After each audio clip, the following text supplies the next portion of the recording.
British love a good stroll down memory lane. Let's do the rock and roll war.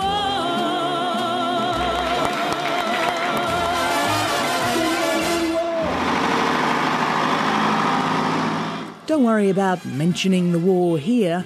That's what this reenactment festival in southern England is all about. A chance to honour the older generations that kept the home front safe. But my grandfather was actually in the unit that I represent. If the Nazis had ever invaded, I'm sure he would have done his country proud. 70 years later, Britons once again feel under attack. And this time are hell-bent on repelling Europe from their shores. We have our normal parade and then we'll get into the shade. It might look more like Dad's army, but Bradley Cooper is deadly serious. Tug of war, yep. Anyone else in the tug of war? He wants to make sure Britain's history isn't forgotten. As we go into those times of change again once more, we'll see how things end up. Hopefully an event like this brings us together as those dark days did. Today's Britain is a divided country, and the impending exit from the European Union will have an impact on the generations to come. They just can't agree on whether it will be good or bad. Thank you very much. The Leavers and the Remainers are at loggerheads about how it's even going to happen. Because I work in education, there's a lot of challenges within that. There's going to be a lot of hopefully there could be potentially saying there's going to be money coming in, and we're like, well, where? Show us how you're going to do it. How does the UK fix this?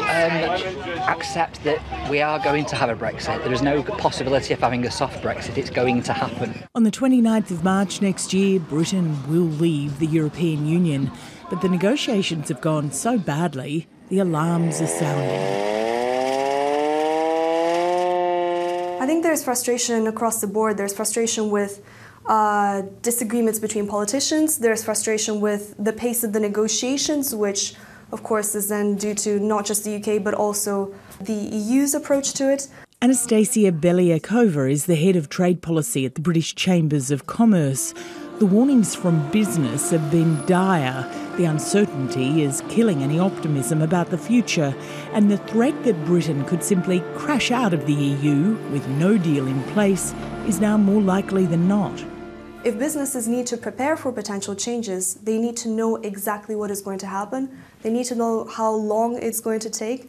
They need to consider how much stock they need to have.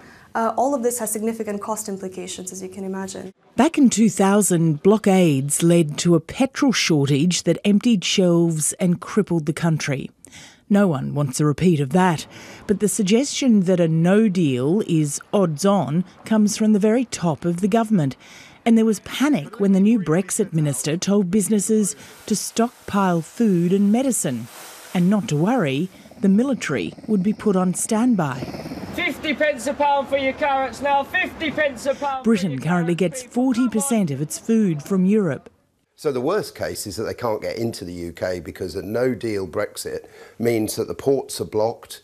They mean that there's chaos around the ports, and the road freight industry reckons that within about 6 hours of a no-deal Brexit, with customs posts, tariffs, new checks on animal and plant health, you could have tailbacks lasting days, if not weeks.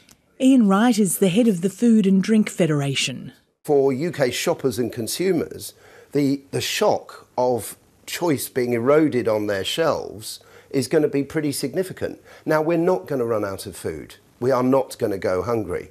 But we are going to see, if there is a hard Brexit, a no-deal Brexit, we are going to see a real erosion of choice on the shelves and in our restaurants very quickly. They call Kent the Garden of England. So much fruit and so little time to pick it. So how's the fruit today?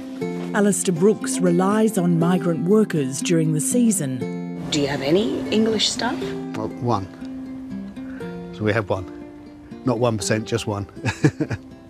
Yeah. The rest are from Romania and Bulgaria. It's already hard enough getting staff because the economy across Europe has improved so much. Now they don't know whether they'll be allowed back in for next year's season or if they'll even want to come. It's very damaging and very debilitating. And then, you put on top of that a weak government without a majority, and actually that makes it very difficult for us to plan ahead. So how does that translate in our business? We've been growing at around 15 to 20% a year every year for the last 10 years, and we don't plan to grow at all next year. He's frustrated with Theresa May, but knows the EU was never going to make it easy.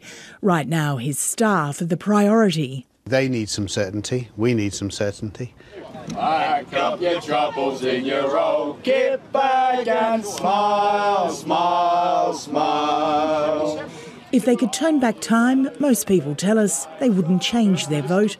They were either out or in, and their views haven't altered. What unifies them now is dismay at the process. People go on about Donald Trump, but if we had somebody like him, as I've said before, in charge of negotiations, I'm sure by now it would be sorted. What's the use of worrying? It never was worthwhile. Brexit was meant to usher in a new era for a nation not known for making radical decisions. But simply getting to the start line is crippling the country with uncertainty. It was never going to be easy. Most here are just hoping the turmoil gives way to triumph. The way Britain has grown up over the years, countries have different values and things, and so sometimes you need that individuality, and so hopefully we can be Great Britain again. So, pack up your troubles in your old kit bag and smile, smile, smile.